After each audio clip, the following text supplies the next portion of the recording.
Hello everyone, welcome back to the channel. पिछली video में हमने देखा था what were the controversies regarding emergency, जिसके अंदर हमने देखा था और पढ़ा था कि इमरजेंसी को लेके हर एक पार्टी के हर एक स्ट्राटा ऑफ पीपल के सोसाइटी के लोगों के अलग अलग पॉइंट ऑफ व्यू थे। जिसके अंदर सबसे पहले हमने पढ़ा था कांग्रेस का पॉइंट ऑफ व्यू। कांग्रेस का कहना था कि हमें इमरजेंसी इसलिए लगानी पड़ी क्योंकि इस देश के अंदर प्रोटेस्ट बहुत हो रहे थे और हम अपनी सारी एनर्जीज वेस्ट कर रहे थे लॉ एंड ऑर्डर को मेंटेन करने के लिए, और हम गरीब लोगों के लिए कुछ कर नहीं पा रहे थे। कम्युनिस्ट पार्टी ऑफ इंडिया एक लौती ऐसी पार्टी थी जिसने कांग्रेस का साथ दिया था during emergency. Communist party of India का मानना था कि कांग्रेस बिल्कुल सही कह रही है और इंटरनेशनल लेवल पे कॉन्स्पिरेसी चल रही है इंडिया के अगेंस्ट। और जेपी नारायण और ये जो प्रोटेस्ट चल रहे हैं हमारे देश के अंदर, बीट गुजरात मूवमेंट और बिहार मूवमेंट, ये मिडिल क्लास के लोग कर रहे हैं जो कांग्रेस गवर्नमेंट को ये प्रो पुअर स्कीम्स इंप्लीमेंट नहीं करने देना चाह रहे। ठीक है, ये हमने पिछली वीडियो में डिस्कस किया था। आज हम देखते हैं क्रिटिक्स का क्या पॉइंट ऑफ व्यू है, उन लोगों का क्या पॉइंट ऑफ व्यू है जो कांग्रेस के साथ और सीपीआई के साथ नहीं मतलब अपने पॉइंट ऑफ व्यू को समान मानते। इनका पॉइंट ऑफ व्यू और कांग्रेस और सीपीआई का पॉइंट ऑफ व्यू बिल्कुल अलग है। आओ इन्हें पढ़ते हैं। Ever since freedom struggle Indian politics had a history of popular struggles. सबसे पहला पॉइंट ऑफ व्यू जो क्रिटिक्स रखते हैं वो ये है कि जब से हमारा देश आजाद हुआ है अगस्त 15 1947 से, तब से लेके आज तक 1975 तक इतने ज्यादा पॉपुलर स्ट्रगल्स हुए हैं, इतने ज्यादा मूवमेंट हुए हैं, तो आज तक किसी भी गवर्नमेंट ने, किसी भी लीडर ने इमरजेंसी नहीं लगाई। तो ऐसा क्या हो गया कि इतने सालों के बाद अब आपसे प्रोटेस्ट देखे नहीं जा रहे और प्रोटेस्ट करने पे आप इमरजेंसी लगा दे रहे हो। सबसे पहला ये पॉइंट है, ever since freedom struggle Indian politics had a history of popular struggle. ठीक है। सेकेंड पॉइंट ये आता है कि JP and many other opposition leaders felt that in a democracy right to publicly protest. ठीक है, ये सिंपली ये कहते हैं, सेकंड पॉइंट ये रखते हैं कि जेपी नारायण और जो दूसरे अपोजिशन लीडर्स थे जैसे कि मोरारजी देसाई और बाकी लीडर्स, इनको पता था कि कॉन्स्टिट्यूशन के अंदर हमारे पास अधिकार है कि हम प्रोटेस्ट कर सकते हैं। तो ये अपने अधिकार का ही तो एक्सरसाइज कर रहे थे, पावर एक्सरसाइज कर रहे थे, कॉन्स्टिट्यूशनल राइट ही तो एक्सरसाइज कर रहे थे। इनमें कौन सी बड़ी बात हो गई। एक तो इनका मूवमेंट भी पीसफुल था, नॉन वायलेंट मूवमेंट था। तो ऐसा क्या हो गया कि गवर्नमेंट को एक पीसफुल नॉन वायलेंट मूवमेंट को सप्रेस करने के लिए इमरजेंसी लगानी पड़ी। ठीक है, इसमें मैंने आपको सेकंड और थर्ड पॉइंट दोनों एक्सप्लेन कर दिया। थर्ड फोर्थ पॉइंट आता है कि those who were arrested were never charged of anti national activities, no cases were registered against detainees.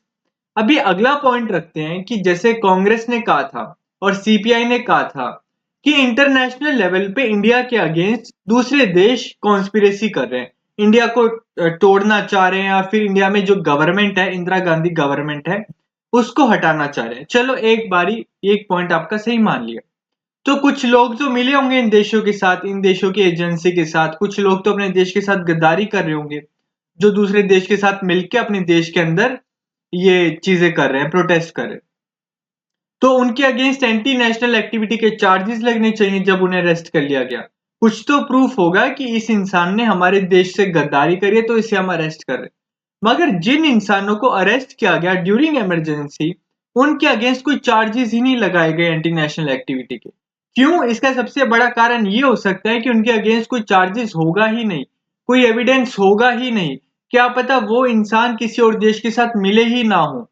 क्यों? अगर चार्जेस लगते तो ये केस कोर्ट में जाता, कोर्ट में जाता तो इन्हें सारे फैक्ट्स, सारे प्रूफ्स देने पड़ते, जो कि शायद इंदिरा गांधी गवर्नमेंट के पास थे ही नहीं।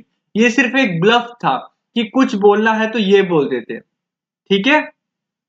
Those who were arrested were never charged of anti-national activity.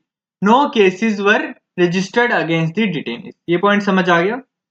Ministry of home affairs did not express any concern. ये याद रखना कौन सी मिनिस्ट्री थी। अभी particularly ministry of home affairs का नाम यहाँ क्यों आता है? अब किसी भी देश का जो इंटरनल सिक्योरिटी होती है, पर्टिकुलरली इंडिया की जो इंटरनल सिक्योरिटी होती है, जो प्रोटेस्ट देखती है, वो मिनिस्ट्री ऑफ होम अफेयर्स देखते हैं। अब ये कहते हैं कि मान लो हमारा बिहार मूवमेंट या गुजरात मूवमेंट या जो भी डेमोन्स्ट्रेशन हमने रामलीला ग्राउंड में करी, वो 1% वायलेंट थी, या उसमें 1% अपने अपने राइट्स का कुछ ज्यादा ही यूज कर लिया जो यूज नहीं करना चाहिए था। तो मिनिस्ट्री ऑफ होम अफेयर्स ने एक भी वार्निंग नहीं दी, एक भी कंसर्न नहीं जताया कि आप यहाँ पे गलत कर रहे हो, आप अपने राइट से ज्यादा चीजें कर रहे हो, तो ये आपको नहीं करना चाहिए। उनकी तरफ से कोई वार्निंग नहीं आई, कोई कंसर्न नहीं आया, कोई भी उन्होंने हमें नहीं बताई चीज। तो ऐसा क्या हो गया कि बिना वार्निंग के, बिना किसी चीज के आप इमरजेंसी लगा दे रहे हो, अगर 1% हमने कोई चीज गलत भी करी है। आखिरी पॉइंट वो ये रखते हैं, government had enough routine power to deal with protest. उनका कहना यह है कि चलो ठीक है, एक बारी हम आपकी बात और मान लेते हैं, हमने मान लो कोई चीज गलत कर दी, अगर मान लो हमने ये प्रोटेस्ट वायलेंट होने दिए, इसमें हमारी गलती है, ठीक है, तो आपके पास इनफ रूटीन पावर है, आपके पास पहले से ही इतनी पावर है कि आप इन गलत चीजों को बिना इमरजेंसी लगाए ठीक कर सकते हो। आप बिना इमरजेंसी लगाए गलत करने वाले लोगों को अरेस्ट कर सकते हो। तो ऐसा क्या हो गया कि आपको इमरजेंसी ही लगानी पड़ेगी। तो वो कंक्लूड करते हैं कि इन सारे पॉइंट से हमें तो ये समझ आता है कि हमारे देश को खतरा नहीं था किसी एक्सटर्नल फोर्सेस से, बल्कि रूलिंग पार्टी और प्राइम मिनिस्टर को खुद के लिए खतरा था कि अब उनकी कुर्सी जाने वाली है। जैसे कि आपको याद होगा कि सुप्रीम कोर्ट ने, हाई कोर्ट ने प्राइम मिनिस्टर के अगेंस्ट डिसीजन दे दिया था कि आप अब एमपी नहीं रह सकते, लोकसभा की मीटिंग अटेंड नहीं कर सकते, ये वो करके उनके अलग अलग डिसीजन आए थे जो कि अल्टीमेटली प्राइम मिनिस्टर के अगेंस्ट थे। तो उन्होंने अपने लिए, अपनी कुर्सी बचाने के लिए, अपनी पावर मेंटेन करने के लिए इमरजेंसी लगाई, ना कि किसी एक्सटर्नल फोर्स से हमारे देश को बचाने के लिए। आई होप आपको ये पॉइंट क्लियर होंगे सारे। अब इसके बाद चलते हैं हम शाह कमीशन ऑफ इंक्वायरी के ऊपर। ये बहुत इंपॉर्टेंट है, इस पे आपका बोर्ड पे क्वेश्चन आ सकता है, बोर्ड्स में क्वेश्चन आ सकता है, नहीं तो सीयूटी में इसके ऊपर आपका क्वेश्चन आने के बहुत हाई प्रोबेबिलिटी है, इसको स्टार मार्क कर लेना। अब शाह कमीशन ऑफ इंक्वायरी को सेटअप कब किया था? मई 1977। शाह कमीशन ऑफ इंक्वायरी को लीड किया था जस्टिस जेसी शाह ने, जो कि सुप्रीम कोर्ट के रिटायर्ड चीफ जस्टिस थे। अब इनको सेटअप क्यों किया गया? इनको सेटअप इसलिए किया गया कि जैसे ही 1977 मार्च 1977 के अंदर जैसे इमरजेंसी खत्म हुई, इसके बाद हम देखेंगे, उसी के बाद इलेक्शंस हुए। इलेक्शंस में कांग्रेस की गवर्नमेंट हार गई और जनता पार्टी की गवर्नमेंट आ गई। अब जनता पार्टी में जो भी लीडर्स थे, मोस्टली लीडर्स को इमरजेंसी के दौरान अरेस्ट किया गया, मतलब इलीगल वे में अरेस्ट किया गया। तो उनका भी गुस्सा था इमरजेंसी के प्रति और लोगों का भी गुस्सा था इमरजेंसी के प्रति। तो जनता पार्टी की गवर्नमेंट ने शाह कमीशन को अपॉइंट किया कि हम आपको ड्यूटी देते, रिस्पॉन्सिबिलिटी देते हैं कि आप एक कमीशन फॉर्म करो, हम कमीशन फॉर्म कर दे रहे हैं, सॉरी। आपकी ड्यूटी ये है कि आप जो भी इमरजेंसी के दौरान ये गवर्नमेंट ने इलीगल चीजें करी हैं, जो या फिर जो भी एक्सेस में चीज की है ना, जो उनको नहीं करना चाहिए था, जितनी उनके पास पावर नहीं थी, जो भी गलत काम किए आप उन पे इंक्वायर करो और हमें एक रिपोर्ट बना के दो, ठीक है। कब स्टैब्लिश हुआ था? मई 1977 के अंदर। किसने किया था? जनता पार्टी गवर्नमेंट के अंदर। इसको हेड किसने किया था? जेसी जेसी शाह ने। इन्हीं के नाम पे शाह कमीशन है। ये कौन थे? ये सुप्रीम कोर्ट के रिटायर्ड चीफ जस्टिस। इतना क्लियर है? इनका पर्पस क्या था? पर्पस लिख देना कि inquire into several aspects of allegations of abuse of authority, excesses, malpractices committed and action taken in the wake of emergency proclaimed on 25 June 1975। इनका main agenda ये था कि जो भी इमरजेंसी के नाम पे गवर्नमेंट ने इलीगल चीजें करी या फिर कुछ एक्सेस में अपनी पावर एंजॉय करी है, डिस्पाइट द फैक्ट दैट कि उन्हें पता है फेडरल गवर्नमेंट या फिर कुछ जजेस या फिर कुछ कोर्ट्स नहीं कर पाएंगे हमारे अगेंस्ट, इन सब चीजों को जान के जो उन्होंने गलत काम किया उस चीज पे इंक्वायर करो और हमें एक रिपोर्ट दो। अब कमीशन के अंदर कमीशन ने एग्जामिन किया, एविडेंस मंगाए और विटनेस को बुलाया कि आप आगे स्टेटमेंट दो। इनके अंदर एक विटनेस इंदिरा गांधी भी थी। इंदिरा गांधी कमीशन के आगे आए, मगर उनके एक भी क्वेश्चन का उन्होंने जवाब नहीं दिया। ये चीज आपको पता होनी चाहिए। तो इस कमीशन ने अपनी फाइंडिंग्स गवर्नमेंट को दी, दो इंटीरियम रिपोर्ट में और एक थर्ड फाइनल रिपोर्ट। ये दो जो फाइंडिंग्स दी थी, जो 3 रिपोर्ट में फाइंडिंग दी थी, 2 इंटीरियम रिपोर्ट और एक फाइनल रिपोर्ट में, ये जब जनता पार्टी को दी तो जनता पार्टी ने ये रिपोर्ट्स पार्लियामेंट में रखी, बीट भी लोकसभा और राज्यसभा। मगर इससे पहले इन रिपोर्ट्स के बेसिस पे कोई एक्शन लिया जाता, उससे पहले जनता पार्टी की गवर्नमेंट 1979 में मोरारजी देसाई हट जाते हैं और 1980 में चौधरी चरण सिंह हट जाते हैं और फिर इंदिरा गांधी आ जाती है। अब इंदिरा गांधी खुद के अगेंस्ट तो एक्शन लेंगे नहीं, तो इसलिए इसी कमीशन के कोई भी एक्शन नहीं लिया जाता। ठीक है, वापस एक बार ब्रीफ में समझा देता हूं। शाह कमीशन को अपॉइंट किया था मई 1977 के अंदर। किसने करवाया था? जनता पार्टी गवर्नमेंट ने। इसको हेड किसने किया था? जे.सी. शाह ने, जो सुप्रीम कोर्ट के रिटायर्ड चीफ जस्टिस। इसका पर्पस क्या था कि इमरजेंसी जो कि 25 जून 1975 को प्रोक्लेम की गई है, उसके अंदर जो भी यूनियन गवर्नमेंट ने, जो भी इंदिरा गांधी लेड गवर्नमेंट ने कुछ भी अपने पावर का मिसयूज किया है या माल प्रैक्टिसेस करें, उसको इंक्वायर करना और इसकी रिपोर्ट बना के देना गवर्नमेंट को, जनता पार्टी गवर्नमेंट को। तो उन्होंने इंक्वायर किया, इंदिरा गांधी को भी बुलाया, मगर इंदिरा गांधी ने कोई भी आंसर देने से मना कर दिया। तो उन्होंने 2 इंटीरियम रिपोर्ट यानी 2 कच्ची रिपोर्ट, जो फाइनल रिपोर्ट नहीं होती, और एक फाइनल रिपोर्ट में जनता पार्टी गवर्नमेंट को सारी चीजें लिखित में दे दी। इससे पहले जनता पार्टी गवर्नमेंट कुछ एक्शन लेती, उससे पहले उनकी गवर्नमेंट 1980 में गिर जाती और इंदिरा गांधी वापस आ जाती। और ये रिपोर्ट्स को दोनों हाउसेज ऑफ पार्लियामेंट में टेबल किया गया ताकि सारे एमपीज देख पाए और सारी दुनिया को, सारे देश को पता चले। अब आता है व्हाट हैपेंड ड्यूरिंग इमरजेंसी। अभी तक हमने क्या देखा? अभी तक हमने एक बार ब्रीफली इस चैप्टर को समराइज करते हैं।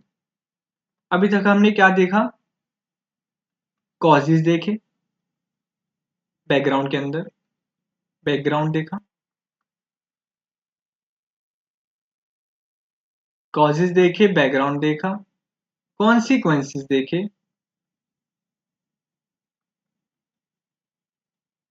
और कंट्रोवर्सीज अब हम देख रहे हैं।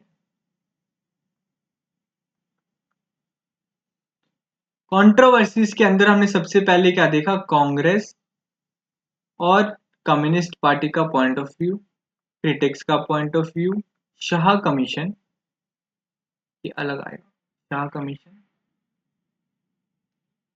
और अब हम देखेंगे कि what were the things that happened during the emergency. Emergency में क्या क्या चीजें हुई, ये कहीं ना कहीं इसी का एक्सटेंडेड वर्जन है। ठीक है, कॉन्सिक्वेंसेस।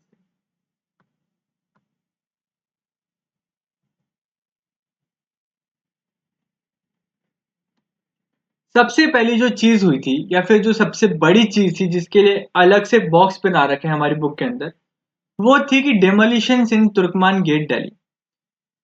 अब आप ना एक एक चीज यहाँ पे समझते जाओ कि हो क्या रहा है, गवर्नमेंट ने बोला क्या और गवर्नमेंट ने किया क्या। थोड़ा सा दिमाग खोल के सुनना जो भी मैं कहूँ।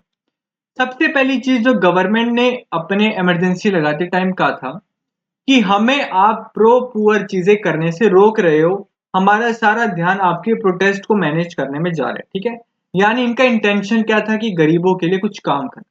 ये चीज क्लियर है। मगर जब इमरजेंसी लगी तो ये जो तुर्कमान गेट दिल्ली है, यहाँ पे गरीब लोग रहते थे। इन गरीब लोगों को इनके घर से निकाला, इनके घर तोड़े और इन्हें फोर्स री रिहेबिलिटेट किया दूसरी जगह पे इन्हें शिफ्ट किया गया जबरदस्ती। एक तरफ तो कांग्रेस गवर्नमेंट कह रही है कि हम गरीबों के लिए काम करना चाह रहे हैं, और दूसरी तरफ ये गरीबों को ही हटाना चाह रहे हैं। ना गरीब रहेंगे ना गरीबी रहेगी, ये तो वही बात हो गई। दूसरा पॉइंट क्या था कि गवर्नमेंट कहती है कि हमें लॉ, स्पेलिंग गलत हो गई, लॉ एंड ऑर्डर मेंटेन करना है, एफिशिएंसी लानी है, implement pro poor welfare programmes. ये वही बात आ गई, प्रो पुअर वेलफेयर प्रोग्राम्स, जिसका मिथ हमने यहाँ पे बर्स्ट किया कि एक तरफ आप कह रहे हो कि हमें ये करना है प्रो पुअर चीजें, और दूसरी तरफ गरीबों को ही उनके घर से निकाल रहे हो। ठीक है, गवर्नमेंट कह रही है कि जो हमारे रिसोर्सेज, अब रिसोर्सेज लिमिटेड होते हैं, किसी भी गवर्नमेंट पे पैसा लिमिटेड है। या तो वो गवर्नमेंट पैसा किसी अच्छे इंस्टीट्यूशन बनाने में, डेवलपमेंट में यूज कर ले, गरीबों के लिए यूज कर दे, या वो गवर्नमेंट पैसा ये प्रोटेस्ट को रोकने में, लॉ एंड ऑर्डर मेंटेन करने में, इन सब चीजों में यूज कर दे। तो ये कहते हैं कि हम लॉ एंड ऑर्डर पे पैसा नहीं खर्च करना चाहते, अपनी एफिशिएंसी यहाँ वेस्ट नहीं करना चाहते। हम गरीबों के लिए हम डेवलपमेंट की तरफ ध्यान देना चाहते हैं, मगर करते क्या है, यहाँ पे डिमोलिशंस कर देते हैं तुर्कमन की टैली में। तो 2 पॉइंट्स में इनके कॉन्ट्रडिक्शंस देखो आप। नेक्स्ट पॉइंट है, गवर्नमेंट अनाउंस किया था 20 पॉइंट प्रोग्राम जुलाई 1 1975। ये चीज याद रखना कि 20 पॉइंट प्रोग्राम कब आया था, जुलाई 1 1975, इमरजेंसी के लगभग एक हफ्ते बाद। अभी 20 पॉइंट्स प्रोग्राम के अंदर था क्या, ये प्रोग्राम बेसिकली गवर्नमेंट ने अनाउंस किया था कि हम गरीबों के लिए क्या क्या करेंगे जो अभी तक हम नहीं कर पा रहे थे क्योंकि प्रोटेस्ट चल रहे थे। सबसे पहली चीज ये करेंगे कि लैंड रिफॉर्म्स लाएंगे, लैंड रिडिस्ट्रीब्यूशन करेंगे, एग्रीकल्चरल वेजेस जितने मिल रहे हैं उसको थोड़ा रिव्यू करके बढ़ाएंगे, वर्कर का पार्टिसिपेशन जो मैनेजमेंट में है उसको बढ़ाएंगे, बाउंडेड लेबर को हटाएंगे।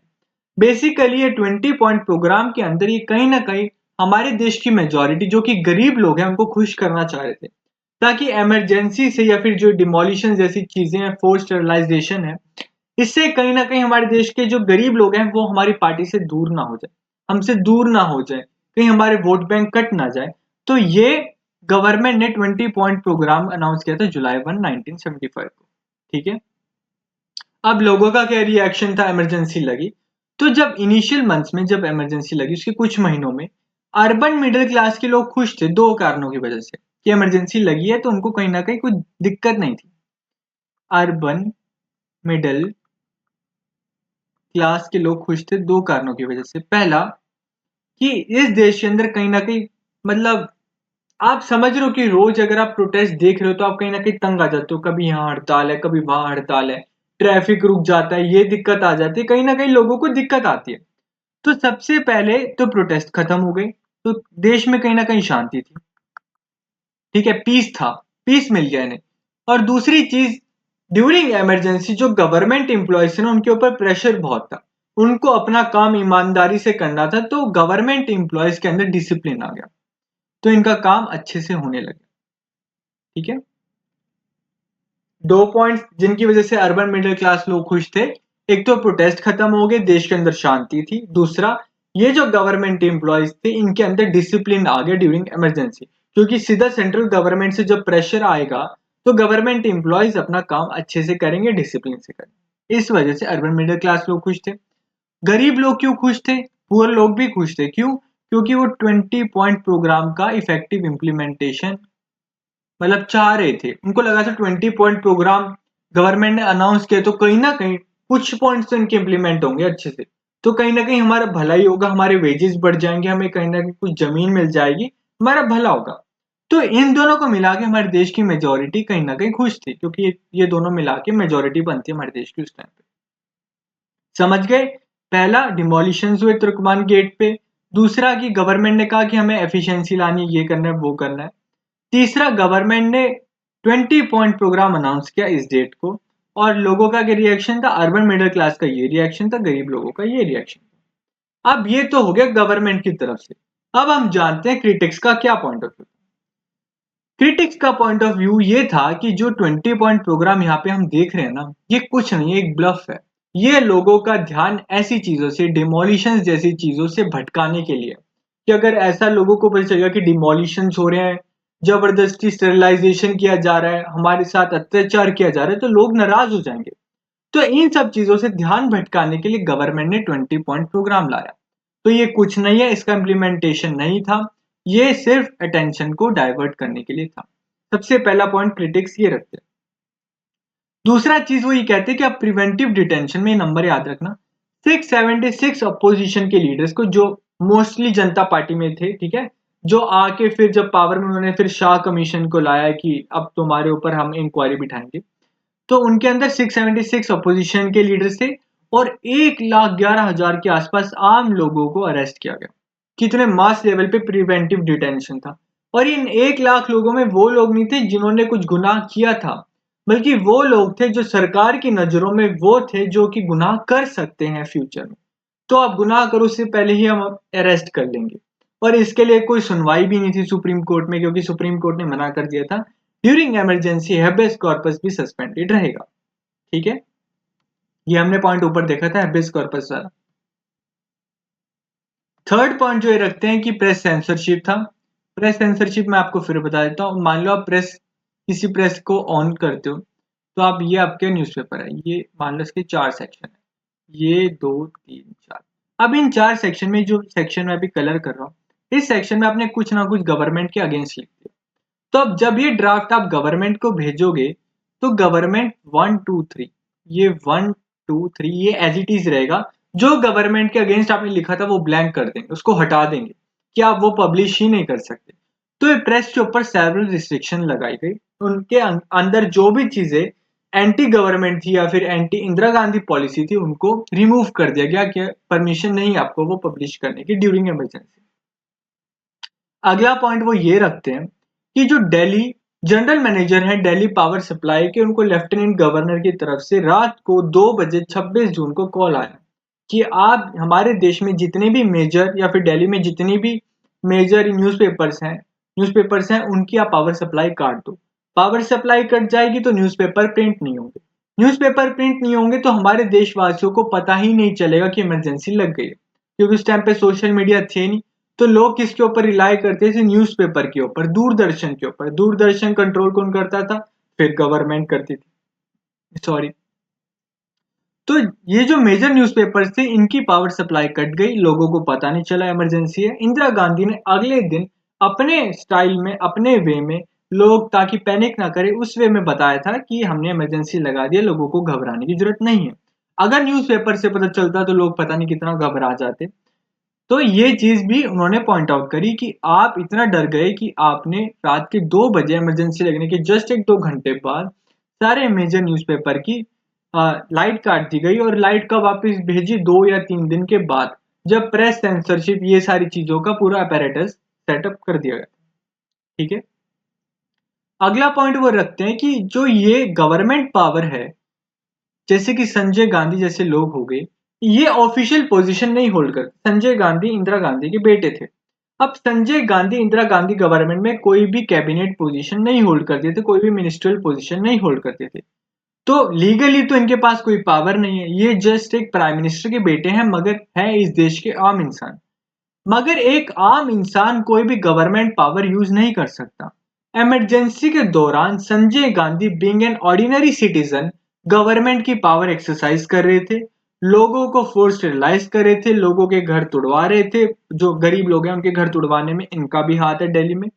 तो ये चीज कहीं ना कहीं उन्होंने पॉइंट आउट करी कि संजय गांधी, मान लिया कि आप इंदिरा गांधी के बेटे हो, मगर आप हो तो अभी एक सिर्फ ऑर्डिनरी सिटीजन, आप कोई मिनिस्ट्री के अंदर नहीं हो, तो आपके पास कोई पावर नहीं है। तो जब आप पे पावर नहीं है तो आप पावर एक्सरसाइज कैसे कर रहे हो? वो as a son of Indira Gandhi power exercise कर रहे थे। ठीक है, जो कि बहुत गलत है। फिर वो पॉइंट रखते हैं, जिन लोगों को आपने अरेस्ट किया उनको टॉर्चर किया, उनकी कस्टडी में डेथ हो गई, arbitrary relocation of poor people किया, जो मैंने अभी बताया था, पोस्ट स्टरलाइजेशन, ये सारे पॉइंट्स अब ये रखते हैं, क्रिटिक्स रखते हैं। ठीक है। ये इंस्टेंस हमें बताता है कि जब नॉर्मल डेमोक्रेटिक प्रोसेस सस्पेंड होता है तो हमारे देश के अंदर क्या होगा, ये सब होगा। Am I clear?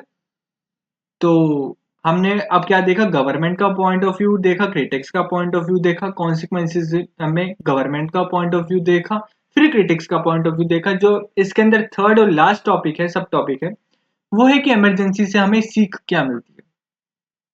इमरजेंसी से हमें बेसिकली 3 सीख मिलती है, 3 लेसन्स मिलते हैं। पहला कि emergency, it is extremely difficult to do away with democracy in India.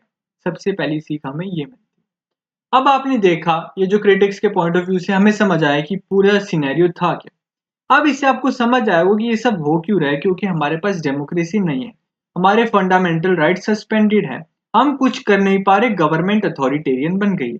तो लोगों को समझ आया कि डेमोक्रेसी की अहमियत क्या है, डेमोक्रेसी की वैल्यू क्या है, और जब डेमोक्रेसी जाती है तो लोगों के साथ क्या क्या होता है।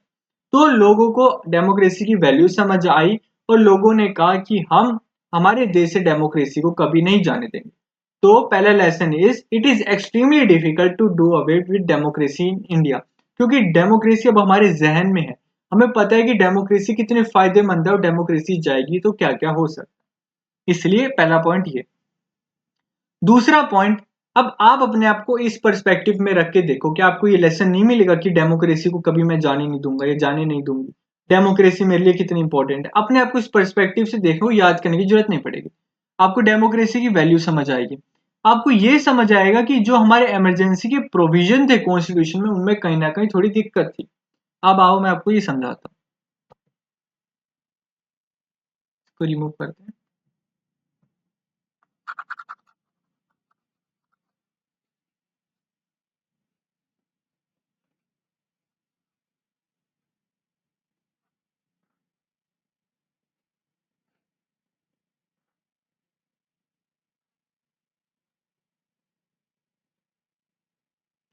अब इमरजेंसी का प्रोविजन था आर्टिकल 352 के अंदर, नेशनल इमरजेंसी। यानी लिख देता हूँ इसको। नेशनल इमरजेंसी का प्रोविजन था आर्टिकल 352 के अंदर। पहले क्या था कि वॉर या फिर आप इंटरनल डिस्टरबेंस के बिहाफ पे इमरजेंसी लगा सकते हो। ये याद है? नहीं याद तो रिवाइज कर लेना। तो वॉर का तो एज इट इज रहा कि अगर आपके देश पे हमला हुआ है तो आप इमरजेंसी लगा सकते हो। मगर ये वाली इमरजेंसी लगाई किस बेसिस पे गई थी? इंटरनल डिस्टरबेंस पे। मैंने आपको बताया था। अब इंटरनल डिस्टरबेंस गवर्नमेंट के लिए कुछ हो सकता है, लोगों के लिए कुछ हो सकता है, हर एक इंसान के लिए कुछ कुछ हो सकता है। तो इंटरनल डिस्टरबेंस को हटा के आर्म्ड रिबेलियन कर दिया गया, ताकि हर एक लोगों के लिए इसका मतलब एक हो जाए।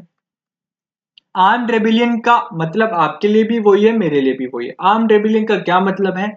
कि जब आपके देश में लोग हथियारों के साथ सड़कों पे चलने लग जाएं, हथियारों के साथ एक दूसरे को मारने लग जाएं, उस केस में आप इमरजेंसी लगा सकते हो। प्रोटेस्ट एक जरिया नहीं है इमरजेंसी लगाने का, प्रोटेस्ट का अधिकार आपके पास है। प्रोटेस्ट के लिए आप इमरजेंसी नहीं लगा सकते। एक ही शर्त पे इमरजेंसी लगा सकते हो, इंटरनल मामलों में, जब आपके देश के अंदर सिविल वॉर जैसी कंडीशंस आ जाए। पहली चीज ये ठीक करी। दूसरी चीज क्या थी कि इमरजेंसी लगाई कैसे गई थी? जब 25 जून मिडनाइट को 25 जून मिडनाइट को जब इंदिरा गांधी ने प्रेसिडेंट फखरुद्दीन अली अहमद को कहा कि आप इमरजेंसी लगा दो, तो उन्होंने लगा दी। काउंसिल ऑफ मिनिस्टर को कब बताया गया? अगले दिन 26 जून को सुबह। ठीक है। तो अब ये क्या चेंज किया गया कि अब आपको प्राइम मिनिस्टर या काउंसिल ऑफ मिनिस्टर का ही पार्ट होता है प्राइम मिनिस्टर, कैबिनेट मिनिस्टर का। तो आपको कैबिनेट मिनिस्टर से अब आपको रिटर्न में लिखवाना होगा प्रेसिडेंट को कि सारे कैबिनेट मिनिस्टर सहमत हैं कि इमरजेंसी लग जाए। पहला क्या चेंज किया कि आर्म्ड रेबेलियन कर दिया गया। दूसरा कि अब वर्बल ऑर्डर्स नहीं चलेंगी कि आपने अकेले प्राइम मिनिस्टर ने कहा कि इमरजेंसी लगा दो, लग जाएगी। अब आपको पूरी कैबिनेट का सहमति चाहिए कि हाँ, ऐसा मौका आ गया है कि अब हमें एक्स्ट्रा पावर्स चाहिए, अब हमें इमरजेंसी लगाए बिना काम नहीं चलेगा। तो उस सिनेरियो में इमरजेंसी लगेगी, वरना आप इमरजेंसी नहीं लगा सकते। अब खाली प्राइम मिनिस्टर इमरजेंसी नहीं लगा सकते। ठीक है। ये दूसरी चीज हुई लेसन्स ऑफ इमरजेंसी में, कि जो भी एम्बिग्विटीज थी, एम्बिग्विटीज क्या थी? इंटरनल डिस्टर्बेंस जैसे एम्बिग्विटीज थी, उनको चेंज करके सही कर दिया। थर्ड और आखिरी लेसन जो हमें मिला कि सिविल लिबर्टीज की वैल्यू का हमें पता चला कि सिविल लिबर्टीज कितनी इंपॉर्टेंट है। सिविल लिबर्टीज में क्या आता है? Your liberty to do protest, your liberty to say anything openly against the government, ये आपकी सिविल लिबर्टी है। अब लोगों को सिविल लिबर्टी की वैल्यू की स्पेलिंग गलत हो गई यहाँ पे। अब लोगों को सिविल लिबर्टीज की वैल्यू भी समझ आई। पहला कि डेमोक्रेसी कितनी इंपॉर्टेंट है, दूसरी एम्बिग्विटीज सही की, और सिविल लिबर्टी की हम प्रोटेस्ट कर सकते हैं, हम कहीं भी घूमने जा सकते हैं, कितने भी लोग इकट्ठा हो सकते हैं, हमारे सिविल लिबर्टीज है। तो लोग, एक तो लोगों को इसकी वैल्यू समझ आई, दूसरा कोर्ट्स ने भी लोगों की सिविल लिबर्टीज प्रोटेक्ट करने के लिए थोड़े एक्स्ट्रा मेजर्स लेने शुरू करे। जजमेंट में कहीं ना कहीं वो रिफ्लेक्ट हुआ और हमारे देश के अंदर सिविल लिबर्टीज ऑर्गेनाइजेशन आ गए। ठीक है। पहला, डेमोक्रेसी की अहमियत समझ आई, डेमोक्रेसी को इंडिया से निकालना बहुत मुश्किल है, ये समझ आया। दूसरा, जो भी आर्टिकल 352 के अंदर कुछ एम्बिग्विटीज थी उसको सही किया गया। तीसरा, सिविल लिबर्टीज कितनी इंपॉर्टेंट है या फिर सिविल लिबर्टीज को बिना क्या क्या हो सकता है वो लोगों को समझ आया।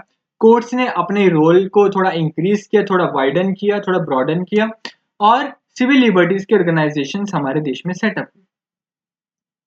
अब आखिरी पॉइंट इसके अंदर ये आता है कि इश्यूज इन तीन लेसन्स के ऊपर, जैसे कि डेमोक्रेसी जो हमारा लेसन है, डेमोक्रेसी की अहमियत, एम्बिग्विटीज, और तीसरा था सिविल लिबर्टी। इन तीन के ऊपर एडिक्वेटली ध्यान दिया गया, इन तीन को सॉल्व किया गया। ठीक है। मगर दो चीजें ऐसी भी थी जिनको अभी तक एडिक्वेटली आज तक 1975 आज के 2026 आज तक भी एडिक्वेटली डील नहीं किया गया। पहला कि what is the correct balance between routine functioning of a government and protest. अब इमरजेंसी लगाई क्यों गई थी, वो कोर प्रिंसिपल ना भूलना भूलना कि हमें हमारे देश के अंदर शांति चाहिए ताकि हम गरीबों के लिए कुछ कर पाए। तो गवर्नमेंट और प्रोटेस्ट ये दो हो गए ना, कि प्रोटेस्ट चल रहे थे तो गवर्नमेंट ने इमरजेंसी लगा दी, गवर्नमेंट ने इमरजेंसी लगा दी तो प्रोटेस्ट बंद हो गई थी। समझ रहे हो, एक दूसरे के थोड़े अलग अलग चलते हैं।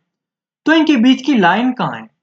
इनके बीच की लाइन कहाँ है कि प्रोटेस्ट कहाँ तक कर सकते हैं कि इसके बाद आप प्रोटेस्ट नहीं कर सकते, और गवर्नमेंट किस लेवल तक सप्रेस ना करे, गवर्नमेंट कब तक ये सहन करे। इनके बीच की लाइन नहीं अभी तक डिसाइड हुई कि कितने प्रोटेस्ट अलाउड होने चाहिए डेमोक्रेसी में, कितने गवर्नमेंट प्रेशर अलाउड होना चाहिए। What is the correct balance between routine functioning of a government and protest. ये चीज पहला, इस पे ध्यान नहीं है आज तक सही से, मतलब कोई सही से इसके ऊपर कोई एक्शन नहीं लिया गया बेसिकली। दूसरा, अब आपको समझ आएगा कि इमरजेंसी लगाई किसने थी। इमरजेंसी लगाई थी इंदिरा गांधी ने, मगर इंप्लीमेंट किसने करी थी? इंप्लीमेंट करी थी पुलिस ने, एडमिनिस्ट्रेशन ने। अब इंदिरा गांधी तो सड़कों पे जाके लोगों को डंडे नहीं मारेगी, लोगों को अरेस्ट नहीं करेगी ना, ये तो बेसिक सी बात है। तो किसने किया था ये सब? पुलिस ने, एडमिनिस्ट्रेशन। तो उस टाइम पे जो पुलिस था, एडमिनिस्ट्रेशन था, वो गवर्नमेंट का टूल बन गया। गवर्नमेंट की इच्छा थी इमरजेंसी लगाने का, उसको इंप्लीमेंट कर रहे थे पुलिस और ये। तो पुलिस के ऊपर कहीं ना कहीं गवर्नमेंट का इनडायरेक्ट कंट्रोल होने लग गया कि अब सरकार कहेगी आप ये करो तो पुलिस वालों को वो करना पड़े, सरकार एडमिनिस्ट्रेटर्स को कहेगी आप ये करो तो उन्हें वो करना पड़ेगा। तो कहीं ना कहीं उस टाइम से आज तक भी ये पुलिस और एडमिनिस्ट्रेशन के ऊपर इंडिपेंडेंसी जो थी उनकी वो खत्म हो गई।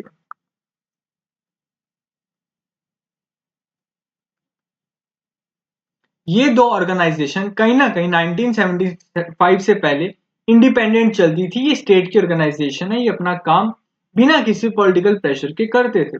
मगर आफ्टर इमरजेंसी या फिर during emergency, from emergency onwards, ये कहीं ना कहीं पॉलिटिकल टूल्स बन गए।